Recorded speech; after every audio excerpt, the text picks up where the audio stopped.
बहुत अच्छे से हम समझ सकते हैं उसको। उसको भी कितने आयाम में लेके आएँगे? उदाहरण दिया गया था कि अपने सामने एक पिलर है, 4 कोण का है वो। 4 आयाम बनाया गया है। एक तरफ थोड़ा ज़्यादा लंबाई होगी, दूसरे तरफ थोड़ी चौड़ाई होगी, उसके तरफ फिर थोड़ा-सा होगा, फिर ऊपर का भी भाग होगा, ऐसे होता है ना? तो आप एक तरफ बैठे हैं तो एक तरफ के बारे में ही आप बोलेंगे। बाकी 3 आयाम में आप नहीं गई हैं, ना आपको पता है। एक ही तरफ के बारे में आप क्लैरिफ़िकेशन दे सकती हैं। जब तक आप चारों में जाने के लिए आपको समय लगेगा, सब कुछ जाएगा, समय भी देंगे। और जब वो वहाँ पर थी तो आपकी अवस्था व्यवस्था कुछ और थी एक आयाम में, दूसरे आयाम में गई तो अवस्था व्यवस्था समय कुछ और था, तीसरे आयाम में आपको चारों में जानना है। तो चारों में जब आकर के फिर आप बैठी, एक आयाम में आप जाके बैठ गईं, क्योंकि चारों को समझ ली, तो आप चारों के बारे में बोल सकती हैं प्रैक्टिकली। आप चूँकि प्रैक्टिकल गई हैं, सब चेक किए हैं, तो कॉन्फिडेंस के साथ उसके बारे में बोल सकती हैं। लेकिन एक आयाम में आप बैठे हैं, 3 आयाम का सिर्फ सुने हैं, तो रिजल्ट नहीं निकाल सकते। इसी का उदाहरण किस में दिया जाता है? युग में, समय में दिया जाता है। इसी का उदाहरण दुनिया वालों ने सतयुग, त्रेता, द्वापर, कलयुग में दिखाया। यहाँ पर बाल्यकाल से देख लीजिए, अपने जन्म को देख लीजिए। छोटा होता है, फिर थोड़ा सा बड़ा होगा, जवान होगा, फिर बूढ़ा हो जाएगा। जिसके क्या बोला, एक क्या होता है, लेटा है, लेटा है तो कलयुग है, बैठा है तो त्रेता है, खड़ा हुआ तो द्वापर है, चल रहा तो सतयुग है। ऐसे समझ लें। सतो प्रधान, सतो सामान्य, रजो और तमो। तो ये जो सीढ़ी जो बताते हैं, चढ़ाते उतराते हैं, तो जन्म की पढ़ाई पढ़ने चले गए, लेकिन सुबह से लेकर शाम तक हमारे कितने कदम पड़ते हैं इस धरती पर, उस कदम को कोई नहीं गिन सकता है। और जन्म को गिनने चले गए, गिनती करने चले गए। और ये तो है, हुआ ही, गलती हुई या सलती कहें, जो भी कहें, लेकिन कमाल की बात यह है कि अभी भी लड़ाई भी हो रही है उसी पे। जन्म की लड़ाई लड़ रहे हैं। ये तो वही हो गया कि जो 2 पति पत्नी थे, आपस में लड़ रहे थे, बच्चा होने वाला था, डिलीवरी थी उसको, गर्भवती थी, तो दोनों आपस में सोए थे, किराए पे रहते थे। तो दोनों आपस में लड़ने लगे कि जब लड़की होगा तो क्या नाम रखा जाएगा, लड़का होगा तो क्या नाम रखा जाएगा। तो दोनों लड़ रहे थे, नहीं हम ये नाम रखेंगे, वो बोला नहीं ये नाम रखा जाएगा, ये नाम रखा जाएगा। तो इतने लड़ने लगे दोनों कि मकान मालिक को दिक्कत हो गई। तो वो आया और दरवाज़ा खटखटाया और बोला क्यों आप दोनों लड़ रहे हो, क्या बात है, इतनी लड़ाई हो रही है। तो कहा कि मैं ये नाम, बच्चा का ये नाम रखने के लिए बोल रहा हूँ, ये नाम बोल रही है, ये नाम। और फिर मैं बोल रहा था कि बच्चा बड़ा होगा तो उसको वकील बनाएंगे, और ये बोले नहीं हम डॉक्टर बनाएंगे। तो ये ऐसे लड़ाई लड़ रहे थे। तो मकान मालिक बोला कि अच्छा है, तुम दोनों लड़ना बंद कर दो, बच्चे से ही पूछ लो क्या बनना चाहता है। तो ये हुआ, बच्चा तो अभी जन्म ही नहीं लिया है। तो ये दुनिया ऐसी ही है भगवान के बारे में, ठीक ऐसे ही लड़ रहे हैं सभी धर्म के लोग, अनेक संगठन बना करके भगवान के बारे में यही लड़ाई चल रही है। जब पकड़ा जा रहा है, ठीक वही कंडीशन, वही उसी प्लेटफार्म पे सभी लोग आ गए हैं कि सबको बंधक बना करके पूछो है कहाँ, जिसके बारे में बात करके। और इतना धमचक्कर मचा रहे हो सभी लोग, इतने की ज़िंदगी बर्बाद करके। और आज अगर पूछा जाए तो पता ही नहीं है वो है कहाँ, उसका स्वरूप क्या है, नाम क्या है, रूप क्या है, उसका काम क्या है, धाम क्या है, कुछ भी पता नहीं है। तो आप बताइए इन लोगों को कौन सी सज़ा दिया जाए, सज़ा के पात्र हैं कि नहीं है? कि सभी लोग पास्ट की बात सुना रहे हैं, राम ने ये किया, भगवान ने ये किया, हनुमान ने ये किया, भगवान निराकार है तो कोई कह रहा है साकार है। भगवान के बारे में कितनी मान्यता है। एक कहता है भगवान एक ब्रह्म दूजो नास्तिक, दूसरा कहता है भगवान सब में है, तीसरा कहता है भगवान कुछ है ही नहीं है, भगवान है ही नहीं है, भगवान नाम का कोई चीज़ ही नहीं है, कुछ नहीं है। तो कितनी मान्यता हो रही है भगवान के बारे में, उस शक्ति के बारे में। किसके किसके बारे में हम लोग क्या करेंगे, आपस में लड़ने की या उसके बारे में बात विवाद करके जो ज़रूरी बात ही निकल जाए, काम की बात ही निकल जाए, अपने जिम्मेवारी को ही भूल जाए, तो उसके बारे में ये हम लोगों की क्या है, मूर्खता है एक तरह से। जो कुछ भी दुनिया पढ़ाई सुनाई पढ़ा रही है उसको एकदम हम लोग उससे भी कहीं श्रेष्ठ हैं, उसके बारे में हम लोग आस्था भी है, आस्था पैदा करने वाले हैं, लेकिन उसको नास्तिक बनाने वाले नहीं हैं, आस्था को ख़त्म करने वाले नहीं हैं। तो देखा जा रहा है कि बुरा जो ढूंढन मैं चला, बुरा न मिलियो कोई, आज जो दिल ढूंढा अपने तो मुझसे बुरा न कोई। ये कहानी कहते हैं लोग कि हम तो गए बुरा ढूंढने, मेरे से बुरा कोई नहीं है। ऐसे ही हम सभी अच्छे ढूंढने के लिए गए थे कि भगवान इसमें कौन है, और भगवान का कारोबार करने वाले कौन, भगवान का संदेश देने वाले कौन है, भगवान के द्वारा भेजे गए शांति दूत, देवदूत, जो भगवान का संदेश दे रहा है, भगवान के बारे में बोल रहा है। तो अच्छा ढूंढन हम चले, अच्छा मिला न कोई, अजब दिल ढूंढा आपने तो मुझसे अच्छा न कोई। अब तक हम सभी दुनिया को भगवान मान करके उनके पीछे दौड़ते रहे, सब चला गया, लेकिन अपने स्वरूप को अगर इस उदाहरण को लेते हैं, क्या सत्य बराबर कोई तप नहीं है, सत्य बराबर तप नहीं, झूठ बराबर पाप, और जाके हृदय साच है ताके हृदय आप। अगर आप सच्चे हैं तो परमात्मा शक्ति निसंदेह आपके शरीर रूपी रथ का आधार लेके कार्य करेगी, सुख देगी, सुख का अनुभव करेगी, सुख शांति का, और धीरे धीरे उस सच्ची क्वालिटी की आत्माएं आपके नज़दीक आएंगे, वो छांट छांट के लेके आएगी आत्मा। परमात्मा शक्ति एक परिवार जैसा संगठन होगा जिसमें सभी निर्भय होंगे, संतोष होगा सभी के अंदर, धैर्यता होगी, नम्रता होगी, सभ्यता होगी, माने दैवी गुण उनके अंदर समाहित होते जाएंगे धीरे धीरे। आपके अंदर जो है तो आपके संग में रहने वाला जाहिर सी बात है ऐसे ही होगा। वो भी सच्चा है तो परमात्मा शक्ति उसके अंदर भी है, और कितना सच्चा होना चाहिए उस शक्ति का बोध करने के लिए, पता है कि दोनों में भेद ना हो। पहले दो से शुरुआत होती है। कोई भी काम ले लीजिए, कार्य क्षेत्र में जाइए या संबंध में जाइए, कुछ स्थापना में जाइए, पालना में जाइए, किसी भी चीज़ में तो दो तो ज़्यादा से ज़्यादा, कम से कम तो दो चाहिए। किसी को जानने के लिए, कुछ अनुभव करने के लिए, समझने के लिए दो चाहिए ही होता है। उसके बाद तीसरा, अगर आप दो हैं तो प्रूफ चाहिए, तीसरा आना चाहिए बीच में, तो पता चले कि आप भी दो सच्चे हैं। जब तक तीसरा ना आए तो आप बने रहेंगे, कुछ आगे नहीं बढ़ सकते, मौन रहेंगे एक दूसरे को लेके। लेकिन जब तीसरा आएगा तो सब मानेंगे कि हाँ जरूर ये दोनों मिले तब तो तीसरा आया। बच्चा जब तक नहीं आता है तब तक कितना कन्फ्यूजन बना रहता है दोनों में, सब संदेह करते हैं, क्या बात है अभी तक बच्चा नहीं हुआ, क्या बात है अभी तक ये लोग क्या करते हैं, कैसे रहते हैं, क्या है, तो सबकी नज़र दूसरे तरफ जाती है। आज जब बच्चा हो जाता है, परिवार हो जाता है, तो दूसरे भाव से देखने लगते हैं लोग। तो खैर, तो वो चेंज हो गया है, टॉपिक चेंज हो गया है, लहर दूसरे तरफ चली गई है।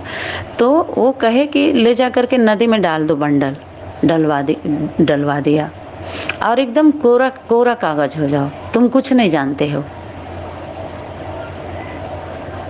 और सच्चा था, वो थक गया था ढोते ढोते, कितना लोड था उसके अंदर, और उसको सच चाहिए था, वो लोड तब तक लिया था जब तक वो स्वरूप नहीं मिल रहा था उसको, तभी तो उसकी यात्रा बंद होगी।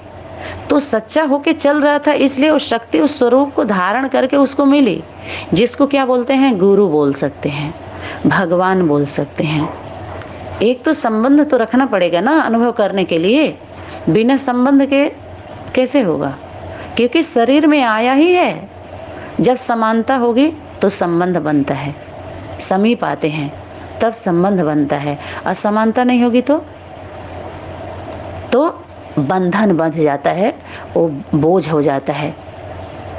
वो बंधन है, संबंध नहीं है। बंधन का और संबंध का ऐसे अरस परस कहेंगे, और नेगेटिव पॉजिटिव जैसे ले लीजिए, तो एक दूसरे से संबंध होता है गहरा, लेकिन दोनों को समझना होता है कि संबंध और बंधन कहते किसको हैं। जहाँ समानता नहीं होती है, बंधन में बंध जाते हैं, संबंध का नाम लेते हैं, वो बोझ हो जाता है। कब तक चलेंगे, क्योंकि विचारधारा एक नहीं है, और समाज के नज़रों में हम दोनों बांध दिए गए, शादी हो गई, बच्चे हो गए, लेकिन आनंद नहीं आ रहा है जीवन का, कट नहीं रहा है, काट रहे हैं, चल नहीं रहा है, चला रहे हैं। और दुनिया जैसे चल रही है, क्या बोल रहे हो जो दुनिया बोल रही है, अरे क्या कर रहे हो जो दुनिया कर रही है, आप क्या खा रहे हो जो दुनिया खा रही है, कैसे चल रहे हो जैसे दुनिया चल रही है। तो ये देखी देखा हो गया, क्योंकि ये सिस्टम बनाना, जो बनाया गया सिस्टम समाज को व्यवस्थित बनाने के लिए, इस समाज की व्यवस्था है कि अनेकों के साथ ना हो कि एक के साथ निभाना आसान होता है। अनेकों के साथ है, आप सच्चाई सफाई का प्रूफ नहीं दे सकती हैं, आप डिस्टर्ब हो जाएंगे खुद भी और लोग भी डिस्टर्ब कर देंगे। एक के साथ आप सच्चे बन के रह सकते हैं, फिर दुनिया के लिए आप सच्चे हैं। अगर एक के साथ आप ईमानदार हैं तो पूरी दुनिया आज नहीं तो कल ईमानदारी का सर्टिफिकेट देने वाली है, पक्का। उसका प्रूफ सबको देने की ज़रूरत नहीं है कि हम सच्चे हैं। एक के साथ सिर्फ निभा दें, और एक के साथ ही निभाना वास्तव में यही पवित्रता है। एक नारी सदा ब्रह्मचारी। अगर ब्रह्मचर्य की परिभाषा में जाएंगे, उसके बारे में कुछ समझना होगा, तो एक के साथ आप संबंध है, आपका होना भी चाहिए।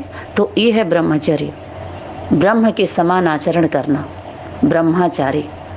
सती, सत्यवान सती, उस सत्य के साथ सती हो जाए। सत्य को अगर ले तो वो माँ का स्वरूप है, तू साचा तेरा नाम साचा। तो कितने उदाहरण देते हैं कि सत्य अकेला होता है, सत्य का साथ कोई नहीं देता है। ऐसा नहीं है, ऐसा नहीं है। दुनिया बोल रही है, हम भी उसी में ले लें, उस पॉइंट को ऑपरेशन करें हम। तो सत्य माँ है तो सत्य बाप भी है, और सत्य बच्चे भी हैं, बच्चा, और फिर बच्चे भी हैं सत्य। अरे 108 हैं, झूठे हैं क्या? 8 हैं, 16 हैं, 100 हैं, तो ये सब सच्चे हैं, कार्यकर्ता हैं, भगवान के द्वारा चुने गए हैं। ये सच्चे, ईमानदार, वफादार, आज्ञाकारी हैं। ये उस धर्म के प्रति, परमार्थ के प्रति, स्वार्थ के प्रति नहीं। तो धर्म का, परमार्थ का नाम लेकर के बाजार खुली हुई है, और सबकी बुद्धि को जार में बंद कर दिया। सभी लोगों ने व्यापार बना लिया है। व्यापारियों की, ये धर्म के बाजार के व्यापारियों की कौन है? मंडली है, मंडली। इन सभी का मुंड ले लेगी हो, मुंडी। कौन? चामुंडाए। चिल्लाने वाले जो चिल्ला रहे हैं, उनकी मुंडी को लेकर के गले में पहनती है।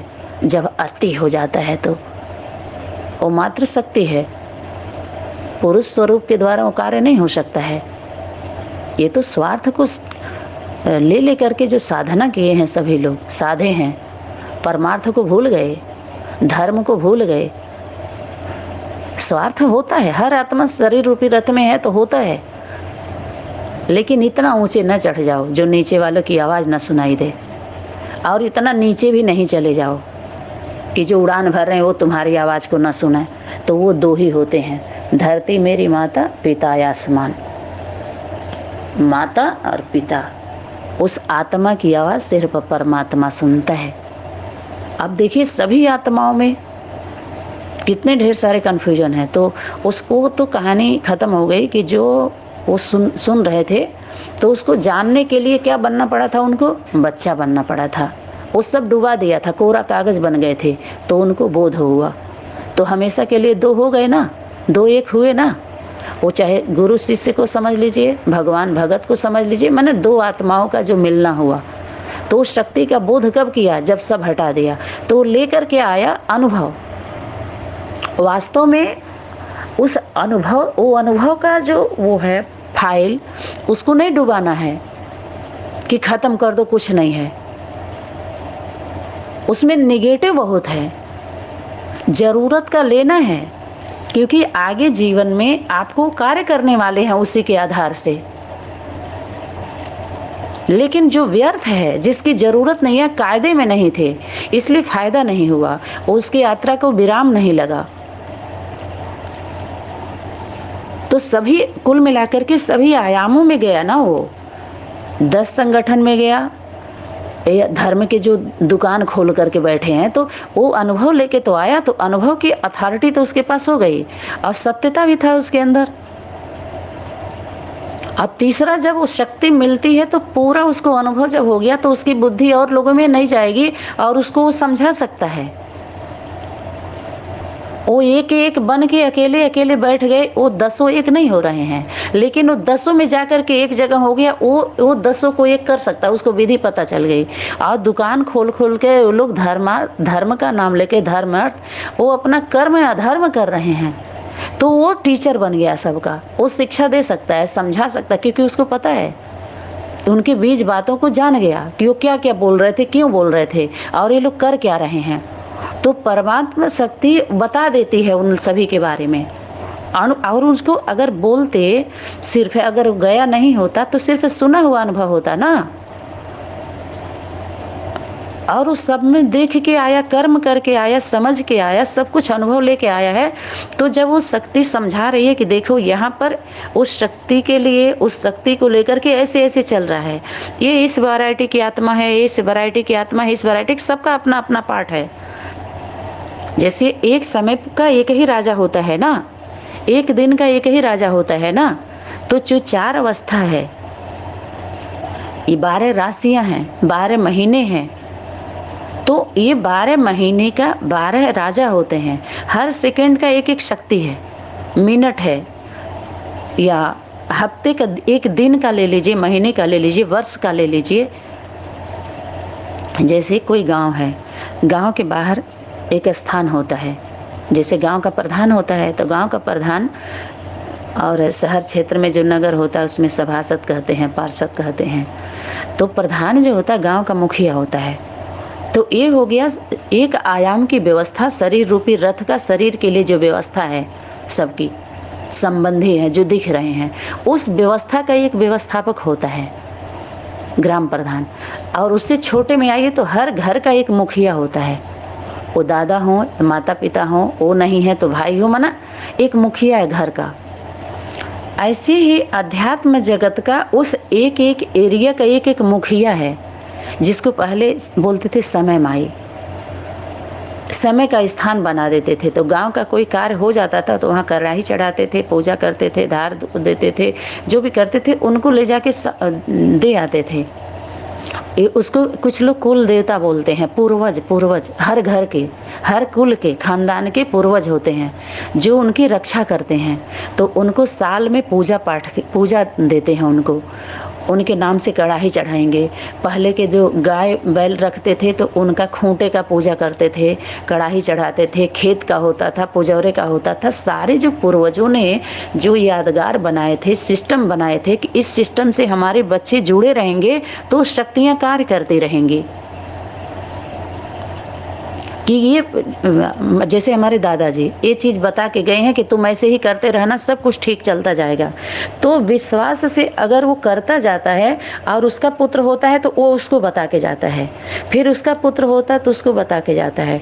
तो जब वो चेन को पकड़ करके उस सिस्टम में रह के जब चलते जाते हैं तो शक्तियाँ कार्य करती हैं। वो शक्तियाँ सहयोग करती हैं तो सिस्टम ठीक रहता है, सबका सहयोग मिलता है। क्योंकि हमारे साथ हमारा श्रद्धा हमारी कौन है? माँ, विश्वास हमारा बाप है। हम दोनों चेन से जुड़े रहते हैं।